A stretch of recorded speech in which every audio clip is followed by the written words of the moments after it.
Bom, olha só, gente, o conteúdo original desse material, ele é meio que improvisação resumida do conteúdo teórico que eu passo para a turma de design interiores. Então lá no meu site, se vocês forem, do mesmo jeito que tem as aulas de projeto de arquitetura e urbanismo de vocês, lá eu tenho também uma parte de projeto de interiores.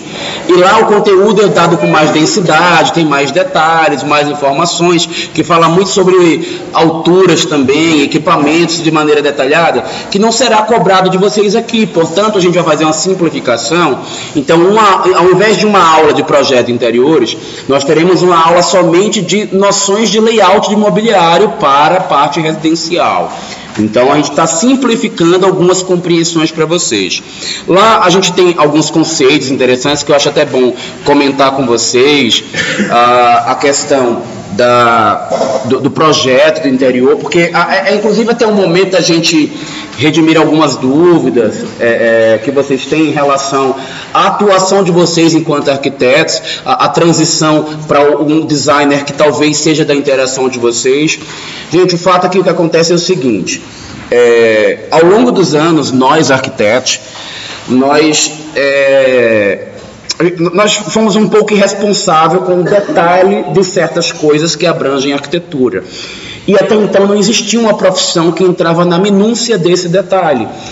Por conta dessa necessidade do homem contemporâneo de conhecer os detalhes e fazer com que eles fossem cada vez mais elaborados, o arquiteto começou a precisar fazer um tipo de projeto específico, elaborado, detalhado, com muito mais informações, que fazia com que a atividade dele se tornasse muito exacerbada, porque ele já tinha que lidar com a volumetria, com o paisagismo, com o casamento entre as instalações e as engenharias. Entrar num grau de detalhamento de interior na arquitetura se tornou uma tarefa muito trabalhosa e onerosa para o escritório. O que aconteceu? Para se adaptar às necessidades de mercados, nasceu um profissional que fazia para a arquitetura o detalhe de interior, cujos arquitetos até então não davam tanta atenção. É fato que alguns arquitetos eles se especializavam nisso, então apareceu a parte de arquitetura de interiores como uma das possibilidades de atuação, mas infelizmente a maioria dos cursos de arquitetura não tem nenhum tipo de disciplina que faça com que o arquiteto detalhe o interior. A maioria das disciplinas de todos os cursos do Brasil, eles são em etapa são projeto a nível de projeto preliminar ou de estudo preliminar, o que de maneira alguma dá para fazer até uma arquitetura detalhada, quanto mais no interior. Então é bom que fique claro que o que a gente está aprendendo aqui não é necessariamente noções de interior. Aí, e para vocês o que importa esse assunto que eu estou lidando agora, que tem a ver inclusive com a questão de atuação, de mercado e atuação profissional. Não existe no Brasil uma lei que determine quem pode ou não fazer interior. A gente entende que essa fatia, ela é uma fatia que, de fato, ela faz jus a ela, o arquiteto ou o profissional formado em design interiores. Mas, de direito, até uma dona de casa pode fazer interiores, desde que ela não aumente o metro quadrado da edificação, e desde que não interfira em fachada, cobertura ou estrutura. Então, não aumentando nem reduzindo a metragem, gente, fazer interiores não é prerrogativa legal de arquiteto, ok? Muito embora existam várias implicações técnicas relacionadas com estrutura, instalações, acabamentos, interferências funcionais, que só quem estuda é arquiteto ou designer de interiores para as questões de divisões de interiores, né?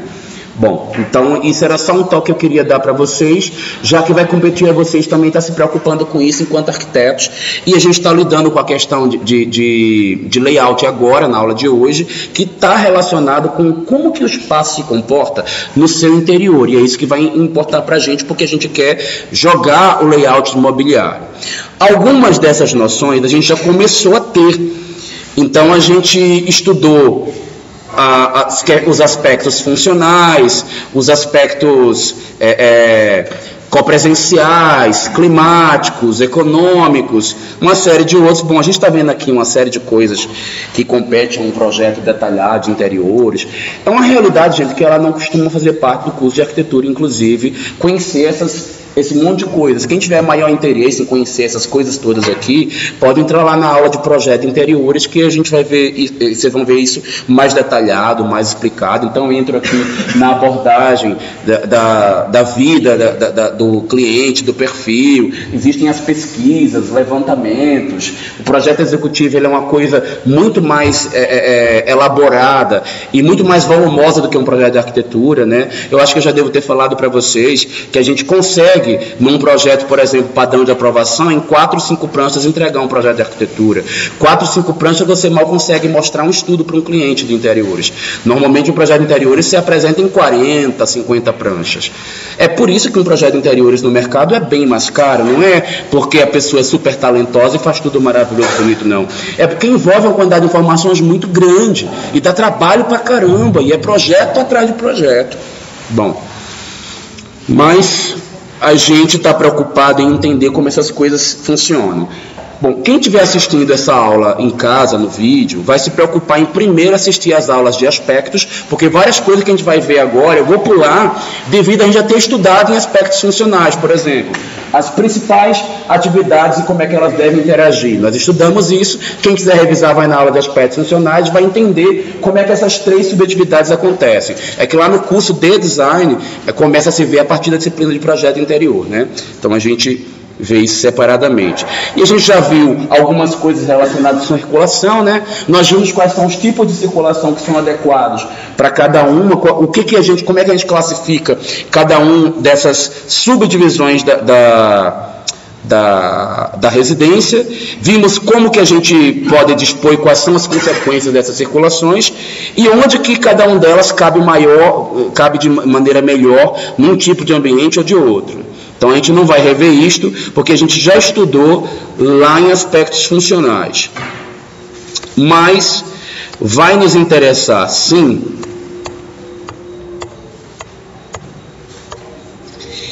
ver algumas coisas que são mais específicas para cada um dos ambientes.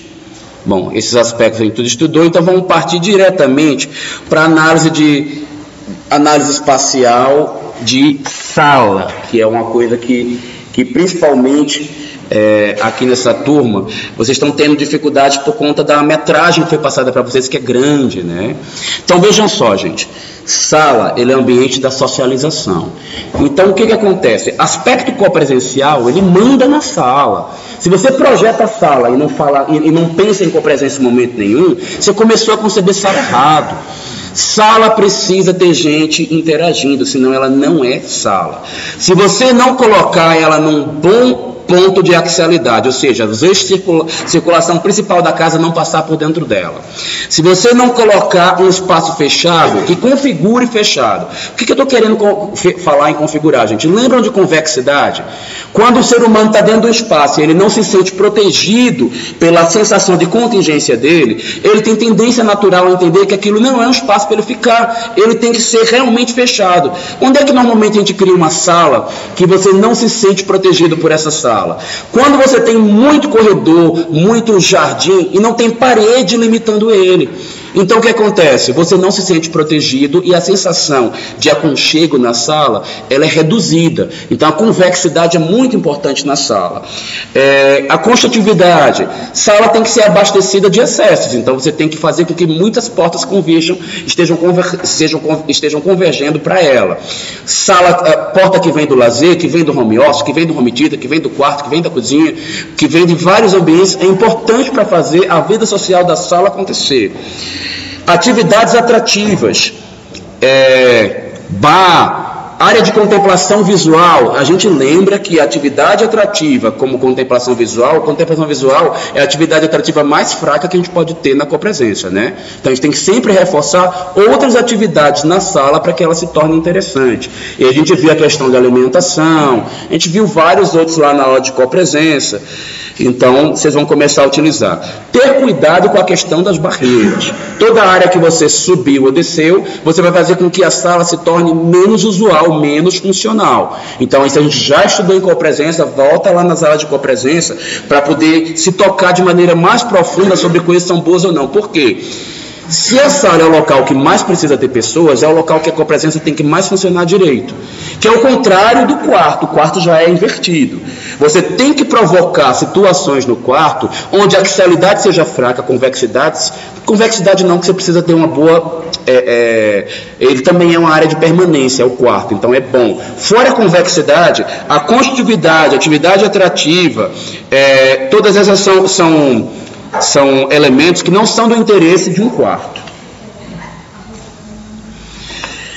Bom, o que a gente busca na sala? Que as pessoas, gente, sejam sempre colocadas de frente uma para a outra para facilitar a socialização, ou seja, permitir inclusive a conversação entre essas pessoas. Então não é interessante que os grupos fiquem olhando para locais sem que eles estejam frente um ao outro. Mesmo que você crie um belvedere na sala, belvedere já falei para todo mundo o que é, né? Belvedere é uma área privilegiada de visão, onde você possa observar coisas interessantes e bonitas a partir dessa área. Isso que é um belvedere. Né? Vamos acrescentar essas coisas para o vocabulário de vocês, porque no dia da apresentação vai contar ponto ter esses vocabulários, tá? Sim, a gente quer fazer com que as pessoas fiquem de frente e se você quer que a conversação entre as pessoas seja favorável, você não quer que outras passem pelo meio delas. E aí vai atingir aquele quesito que a gente estudou lá atrás, de fazer com que exista uma circulação central, uma periférica e uma lateral. Vocês lembram que a sala perfeita ela é a combinação dessas três circulações? Por quê? Uma sala de jantar ela precisa ter uma circulação periférica, porque os móveis ficam no meio e tem uma cadeira. E a gente circula ao redor para não atrapalhar quem está fazendo a refeição.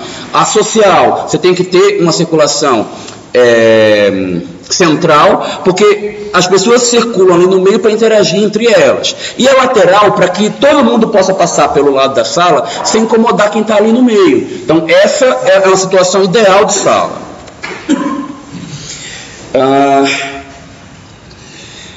Outra coisa, deixa eu ver, circulação ideal para a sala, já falei, circulação não ideal para a sala. O que é circulação não ideal para a sala? Por exemplo, circulação lateral. Os móveis tudo de um lado e todo mundo passando pelo outro. Então, ter só uma circulação lateral é ruim. Agora, ter também a lateral já não é ruim.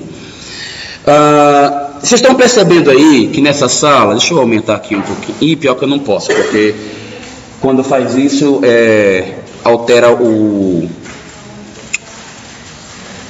a câmerazinha lá não consegue gravar. Vou aumentar assim, beleza. Gente, sala, dependendo da cultura, e aí eu vou falar que atualmente no Brasil, devido à mudança de classe social que nós tivemos no Brasil como um todo, que mudou muito o comportamento do brasileiro, ele se tornou muito mais exigente em termos de privacidade. Então, não é ideal para uma habitação que ao acessar a sala, a pessoa abra a porta e tenha acesso visual a tudo que está acontecendo na vida dessa família. Então, o que a gente costuma priorizar? Um hall de entrada, um anteparo, alguma coisa na entrada da sala que quebre a visão de quem está chegando. No mínimo, quando você não tem um ambiente, no caso de vocês é perfeitamente possível fazer, por quê? Vocês estão planejando uma casa grande, com uma metragem alta e cuja concepção está do zero. Em situações onde você não tem uma casa que está idealizada do zero, que você está compondo um apartamento, você pode, por exemplo, criar uma situação de corredor que dê uma volta, que tem um L, para quebrar a visão direta, pelo menos para a maior parte da convivência social que está dentro dessa sala. Então, pode ser assim também, mas eu acho que provavelmente na casa de vocês vai funcionar melhor se existir um hall de entrada, tá? Se existir um anteparo quebrando a visão. É comum nos apartamentos, quando não se consegue fazer o hall propriamente, colocar só uma divisória frontal que quebra a visão, ou um elemento que faça essa quebra. Mas a gente não deve devassar as salas ao conceber o projeto de sala.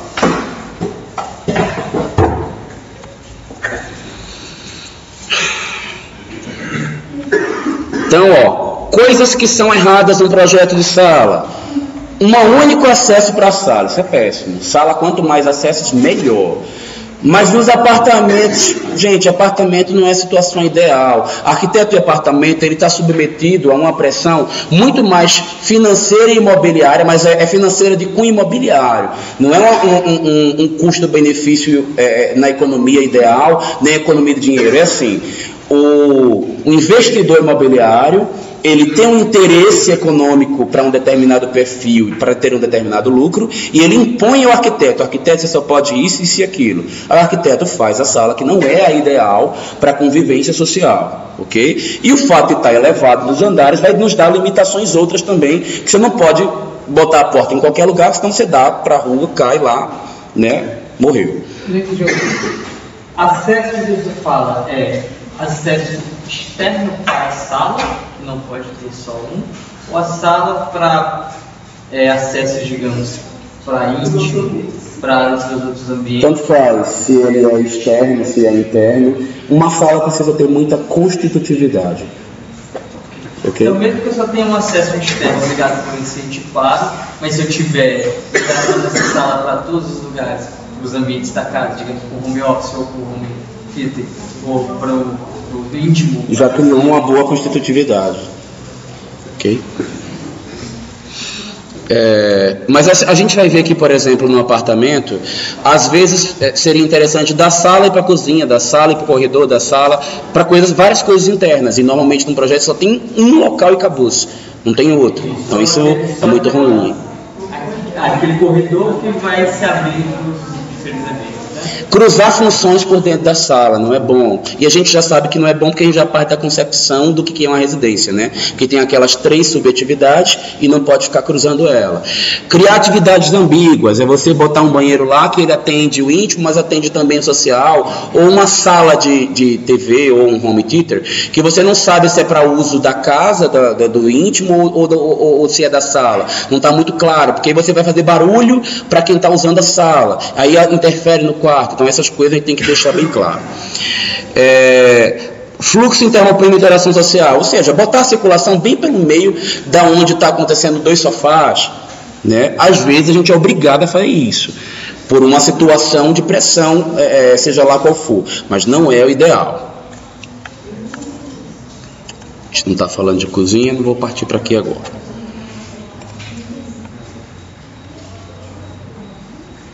Bom, outra coisa que eu não sei se está mais à frente do layout, mas como eu estou vendo aqui, ó, olha só, aqui a gente já vê logo os 2 problemas. Talvez até por uma pressão do tipo que eu acabei de falar. Tem um hall, o hall, gente, está abertão direto para quem chega na sala e você já vê ele. Uma situação que a gente evita em layout, eu acho que até vai ter um layout lá, um slide lá na frente que fala disso. Opa, pulei sem querer, não era aqui.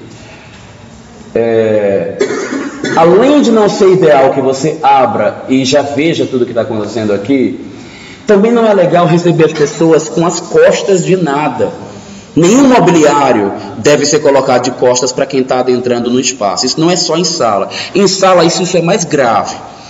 Poxa, mas não tem jeito, porque sempre vai ter alguma disposição que alguém vai sair meio de costas. Gente, toda vez que um móvel é colocado de costas por algum motivo, tem como você colocar outro na frente dele para que você dê a frente do outro que você colocou. Então, por exemplo, um sofá que ele precisa ficar de costas para interagir com outro ambiente. Você pode colocar 2 sofás no meio, um vira para cá, outro para lá. Não, mas o espaço é pouco e não dá para colocar 2 sofás, porque o sofá ocupa espaço.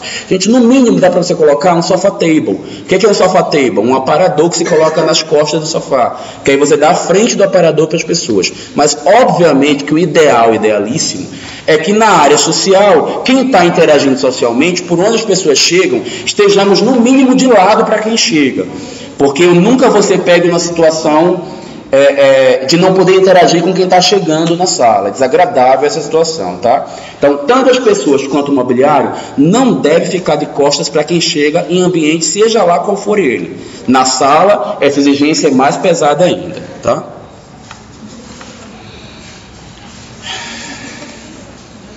Outra coisa, Gente, sala não é um local para fazer detalhezinho pequeno. Por quê? As proporções da sala normalmente são maiores do que tudo. Então, por exemplo, quando a gente faz pé direito projetado para a sala, ele sempre tem que ser maior do que o resto da casa. Vai fazer rebaixamento de forro. Se você rebaixar muito no seu quarto, você tem que rebaixar bem menos na tua sala. Porque a sala é um ambiente que precisa passar imponência. Então você precisa ter esse cuidado de manter as proporções grandes. Mobiliário de sala, muito melhor que seja um mobiliário grande do que um monte de pequenininho que você pode poluir visualmente e normalmente não se adequa funcionalmente. Se a sala é grande, a gente vai escolher modelo de sofá grande, comprido. Se ela é comprida, procure objetos que sejam compridos também, para não contrariar a lógica formal do espaço que você está trabalhando. Senão você vai ter mais dificuldade em fazer essa distribuição. Procure usar no formato dos móveis o formato que você tem no seu espaço. Quem trabalhar com muito vidro vai ter o cuidado de justificar quando ele apesar de que vocês já lá da arquitetura, a gente está indo para o layout, né, já vão ter esse cuidado de proteger a fachada, então não vai dar tanta insolação. Mas internamente a gente se preocupa em proteger os móveis do sol também. Se não conseguiu resolver na arquitetura, vai resolver no interior e vai colocar proteção no vidro, como uma persiana, cortina, esse tipo de coisa, porque é comum que a gente tenha desgaste de móveis por esse tipo de exposição.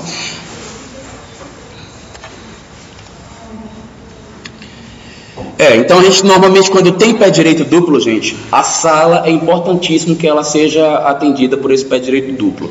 Se tiver que escolher quem vai para o pé direito duplo, o social, o estar, ele é melhor do que o jantar, porque jantar é uma atividade onde é mais interessante você ficar aconchegado pelo espaço, de dimensões menores, dimensões maiores para estar.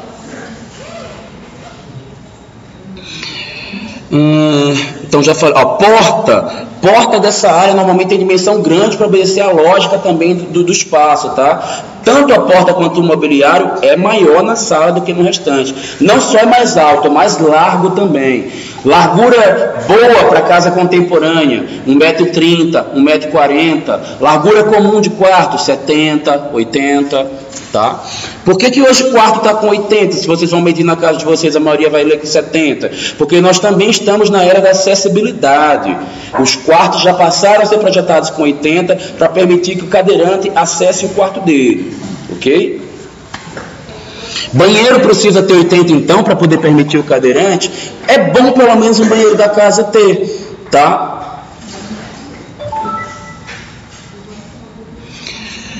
Precisa padronizar e fazer simétrico? Não, gente, não precisa o mesmo tipo de mobiliário que você tem numa sala de jantar, por exemplo, ou de estar, fazer igual. Poxa, vou botar um sofá de um lado e um sofá do outro. Não precisa. Pode ter um sofá grande de um lado, dois pequenos do outro. Sofá, poltrona. Tem que ser simétrico, que tem de um lado e tem do outro? Não. Ok? Porém, vocês precisam justificar as ocupações.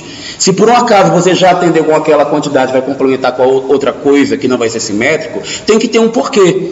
Ok? E a intenção sempre, na maioria das vezes, colocar as pessoas frente a frente. Poxa, mas ainda tem uma situação aqui máxima, eu precisei, não teve espaço, seja lá o que for, para colocar nem sofá table, nem sofá. Gente, tem mobiliários que não tem costas. Vocês já ouviram falar em recamier? Sabem o que é recamier? Recamier, gente, é um estofadozinho baixo, que ele não tem espaldar. Espaldar é isso aqui, ó, da cadeira, ó. Isso aqui é espaldar. Então, quando você coloca um recamier no espaço, você está colocando de maneira indistinta qual que é os fundos dele. Então, ele não ofende uma chegada de visão pelas costas no planejamento do espaço. Então, ele é uma boa pedida, por exemplo. Se você precisa de uma área para sentar, ele inclusive é menor do que um sofá, ele é fininho. Então, ele pode ser uma saída para o projeto de vocês. Professor, no nosso projeto, contemplando a casa de a nossa sala de estar também vai ter um lugar para TV? Não. Gente, quando uma casa é planejada e o espaço é suficiente para ter atividades específicas, a gente não fica misturando atividades. Quando uma sala é de estar, é porque ela não tem TV. Quando ela tem TV, ela se chama sala de TV. Muda o nome. E quando se chama home theater, é porque não tem comunicação com o estar. É fechado, com equipamento, climatizado e com isolamento acústico. Ok? Então, home theater é diferente de sala de TV. Quando vocês forem fazer varanda, gente, aí eu já estou botando a varanda que chega a ser complemento da sala, né? Gente, varanda tem que ter espaço para socializar. Porque se na varanda não cabe uma pessoa de frente para outra socializando, isso não é varanda, isso é um alpendre. Isso é uma área para chegar na beirada da sala, se apoiar, olhar a natureza e voltar, né? Então, a gente tem que deixar um espaço mínimo. O que eu estou querendo alertar com isto? Gente, não faz varanda com 1 metro de largura, porque não tem utilidade nenhuma varanda. Sabe para que serve varanda com 1 metro de largura? Para quebrar, avançar e aumentar a sala. Quando a lei não permite a gente fazer alguma coisa, a gente finge que aquilo é uma varanda, projeta, né? Aí quando o proprietário entra na casa, que olha aquela varandinha que não serve para nada, e vê que a sala está apertada, aí ele vai lá e quebra tudo e avança. Isso é o normalíssimo para essas varandas péssimas que são projetadas por aí. Os apartamentos novos, grandes, por exemplo, até os de cobertura, os apartamentos sudoeste, é menos comum a invasão da varanda os apartamentos novos, porque eles têm varandas muito boas e bem projetadas. Os apartamentos do oeste antigo e os de Águas Claras, gente, é tudo invadido, é fazer para invadir, é para o cara crescer a sala dele que aquela varanda serve, porque não tem outra utilidade, né? Normalmente se põe varanda para poder quebrar sol, tá? Mas também é um desperdício fazer com que ela não seja funcional. Você joga fora um pedaço da sua casa. Qual o mínimo da varanda? 1,5 metro, eu diria que é quando você está em apartamento. 2, você já consegue socializar.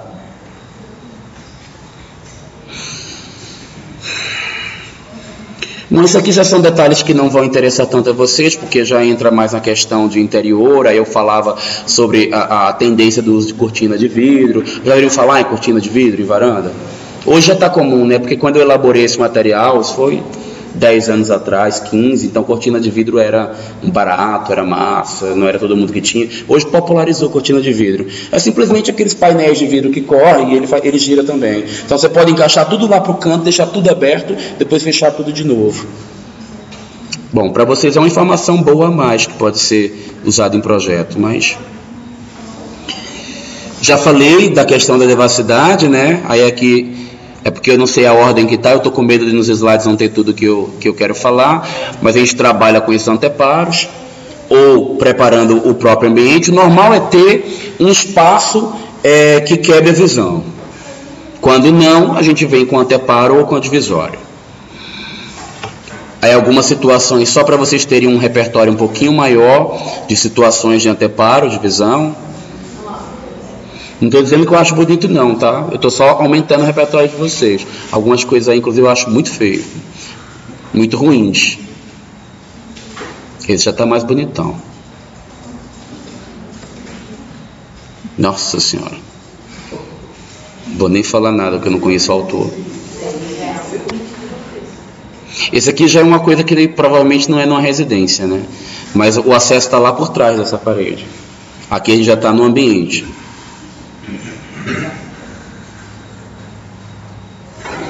Gente, olha, hall de entrada, que aí a gente está complementando a sala, né? Lavabo, eles não são locais para você fazer o simples, sabe por quê? Ali é o cartão de visita da casa. Então, se você vai criar um grande detalhe elaborado, que ele vai, você sabe, o grande tchan de chegar na sua casa, o local são esses dois, viu? É lavabo e hall de entrada. Sua grande ideia tem que estar lá.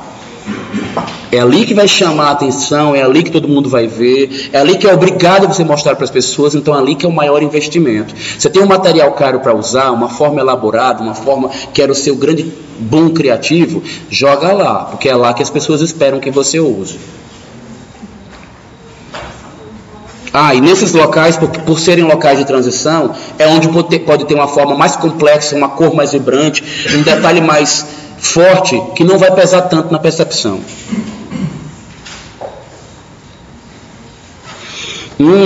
Cuidado, Isso eu estou falando na aula de salas, mas isso vai valer para todos os ambientes.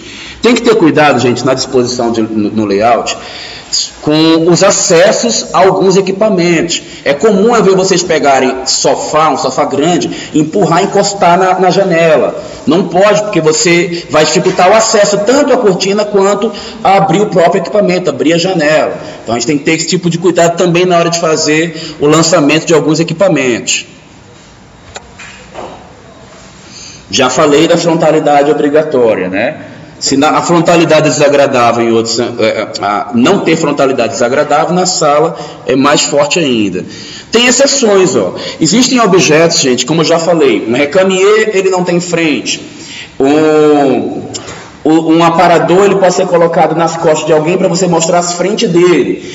Mas tem objetos cujas costas elas são artísticas. Por exemplo, ó, esses sofás que estão aí, qualquer lado que você olha deles é bonito. E outra coisa, o fato deles ser curto, a sensação de volume das costas é uma sensação que escoa na percepção. A sua visão bate aqui na curva e escoa, então ela não é tão desagradável. A curva exposta para as pessoas é menos desagradável do que uma coisa chapada reta. Então, há exceções para essa questão das costas na chegada.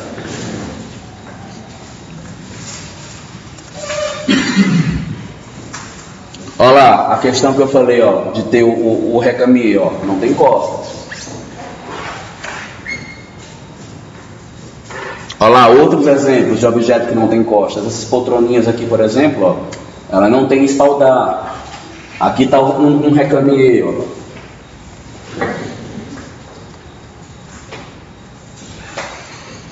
Bom, é bom utilizar o formato da sala também para a concepção do formato dos objetos, eu já falei. Há outra coisa, sala grande, mesa de centro grande, sofá grande, isso é interessante.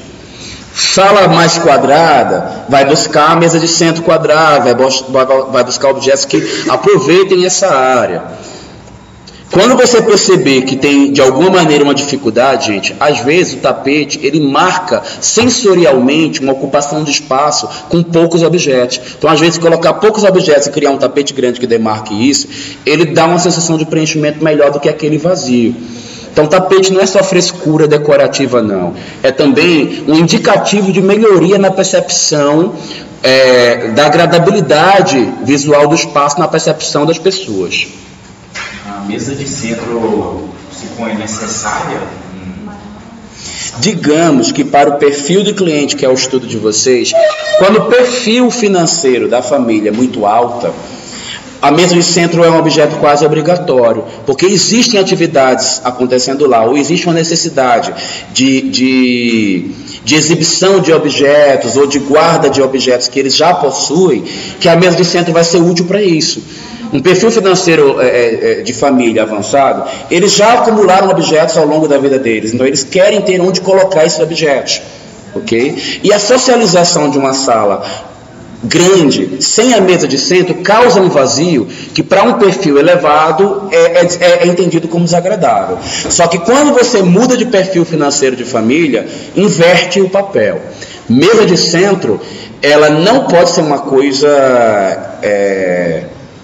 forçada. Você só põe mesa de centro aonde é necessário e onde o espaço tem folga. Se não tem espaço folgado sobrando, não inventa mesa de centro, porque você não vai colaborar com nada.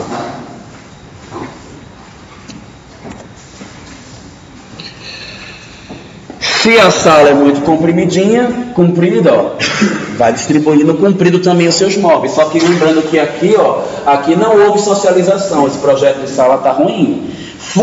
Do ponto de vista qualitativo está bom, mas do ponto de vista presencial isso aqui está péssimo, porque a não ser que isso aqui seja um puff, que alguém esteja de frente para isso, aí não está errado. Mas se aqui for uma mesa de centro acolchoada, qualquer coisa do tipo, essa sala está ruim. E esse canto aqui? Tem alguma coisa aqui? Aqui? É uma mesa. Tem um móvelzinho com gaveteiro aqui, né? Então ele não está socializando, então essa sala está ruim. Mas a entrada está de lado. Eu acho que a entrada está aqui, né? Isso, a entrada chegando aqui. Tá tipo assim, a pessoa entra na casa, só que dá de lado. Mas lembra que eu falei? No máximo de lado. Né? Costas é que é péssimo. Né? Frente sempre, lado às vezes, costas nunca. É meio assim. É tipo aquela história do braço da mesa, né? De às vezes, sempre, nunca, rola também na questão do mobiliário. Só vou até sala hoje, viu, gente? Bom, já falei de tapete para vocês, né? Que aí a gente tem um ambiente quase vazio, ó. O cara usou como artifício jogar o tapete para não poluir. Oi? Só que esse aqui é um exemplo, gente, que não serve para a socialização do padrão de família de vocês. Que aqui é uma sala que era para ser minimalista e depois o cara não se conteve e preencheu a parede toda, né? Não ficou nada minimalista. Então aqui, isso aqui é uma sala conceito, isso é uma sala, sabe, para curtição. Talvez seja até uma sala além da outra que socializa de verdade. Não é um bom exemplo, isso aí foi somente para falar da questão do tapete. Aí de novo, ó, a sala pequena, até tem um móvel grande, mas não tem muita coisa. E ele preencheu, mas ó, de novo, a socialização da sala, se é que não tem nada mais para cá, não tá boa. A socialização aqui tá legal. A mesa de centro, a interação aqui é boa. E parece que está chegando num local legal. E outro cuidado, ó, o sofá não está encostado lá onde estão as esquadrias. Ele tem uma folga por trás para a pessoa poder dar manutenção, fechar, limpar, abrir e fechar a cortina.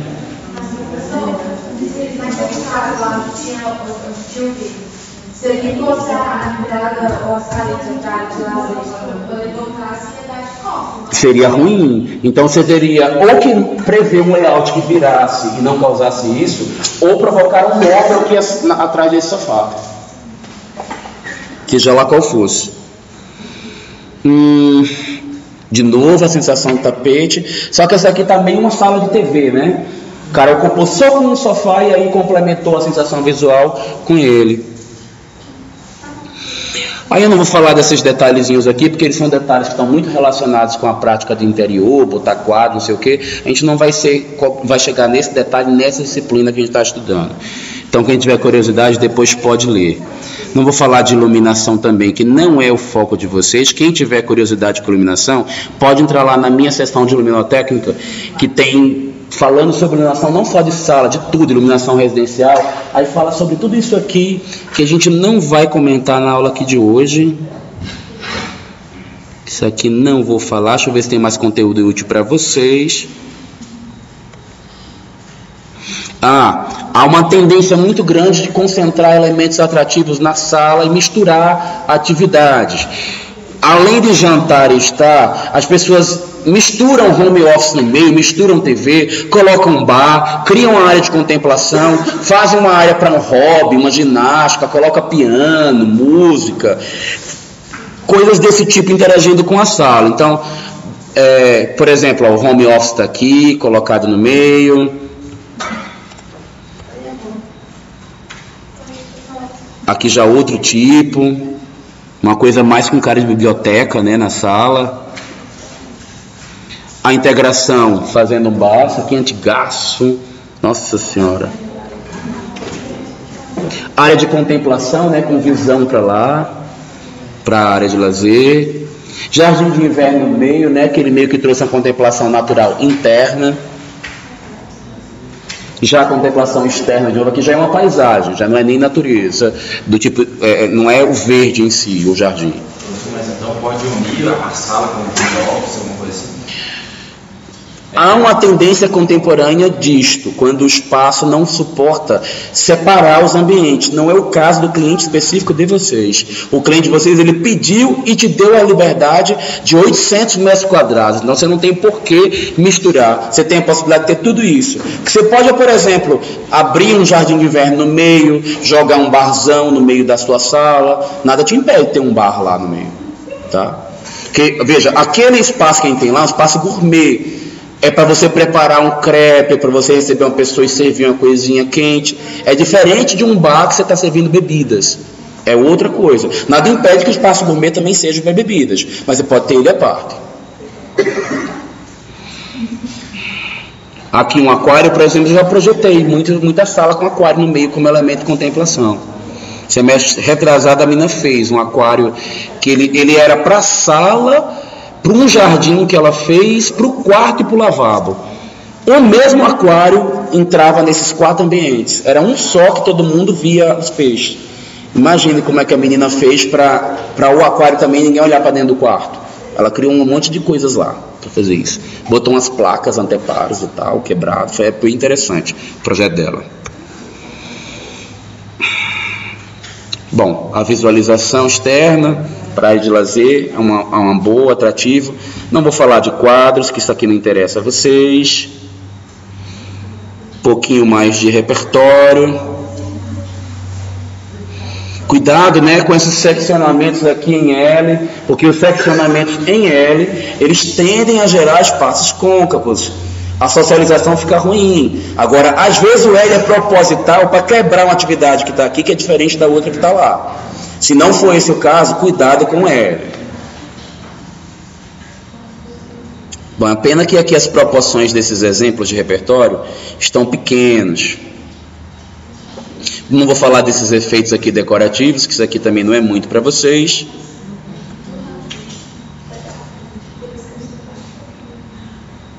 Já, eu falando aqui que eu tinha falado agora há pouco. Mesa de centro só onde o espaço sobra. Se não tem sobra de espaço, não inventa.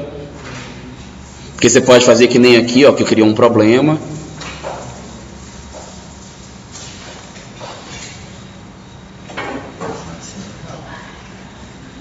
Muito embora eu tenha sérias restrições ao uso dessa tal de parede viva aí. Nesse caso aqui, está muito na moda fazer isso na sala, mas eu que sou paisagista fico muito preocupado com a sustentabilidade disso.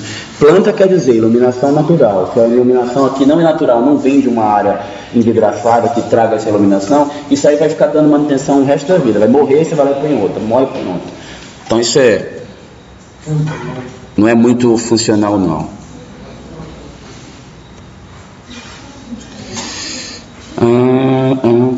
Bom, cuidado com a comunicação do lavabo para a sala, para você não colocar a porta dele abrindo direto, muito direto, porque vocês sabem que tem trocas de gases. A gente já estudou isso em aspectos climáticos, né, quando eu falava de qualidade do ar. Então tem que ter uma sequência de quebra para não fazer a comunicação direta, tem que ter uma relativa segregação. Aqui, por exemplo, eu já acho que está muito direto. Uma paredinha aqui na frente, seria ideal para você. Aqui está tendo até a visão para dentro. Nem é agradável a troca de gases, nem é agradável a ligação visual direta. Costa do sofá, se vai dar ele, protege com outro mobiliário. Isso aqui não é home, né? A gente já aprendeu isso. Tem a possibilidade de projetar o próprio sofá para eles terem um móvel. Eu faço muito isto. Isso aqui é um sofá que ele é estante ao mesmo tempo que sofá. As costas dele tem um objeto de marcenaria que você coloca livros, coloca outras coisas. Controle visual, você tem que estar de frente. Esse aqui tem uma proporção mais a cara da sala de vocês, né? Grandão, um L tem isso. Modular, é comum, tá? Só faz aí de módulo que você vai brincando de leve. Sofá em L assim é bom? Igual aquele. Modulado eu acho bom. Gigantesco, sem módulo, eu acho ruim, porque para transportar, para limpar, para lavar, cara, você vai carregar um monstro. Não cabe em canto nenhum, você tem que contratar uma caminhonete para levar o sofá. Não, o sofá é aqueles que desmontam. Então, sendo modulado assim, não vejo problema nenhum. Mas assim, ele pode ser modificado. No mesmo jeito que você bota ele de lado, em L, você pode encaixa de frente. Melhor ainda, porque ele se torna muito funcional. Esse que é modulado, que encaixa de qualquer lado, esse é o ótimo. Muito bom. Bom, e aqui, gente, fica algumas dicas para vocês lerem depois, de tamanhos mínimos e quanto que ocupa uma pessoa quando você está aumentando a mesa. Quanto de largura que você acrescenta para ter mais pessoas na mesa. Então fica aí as dicas das medidinhas para vocês. Acabou, vamos dar uma parada aqui. A aula que vem a gente fala sobre outros espaços, tá?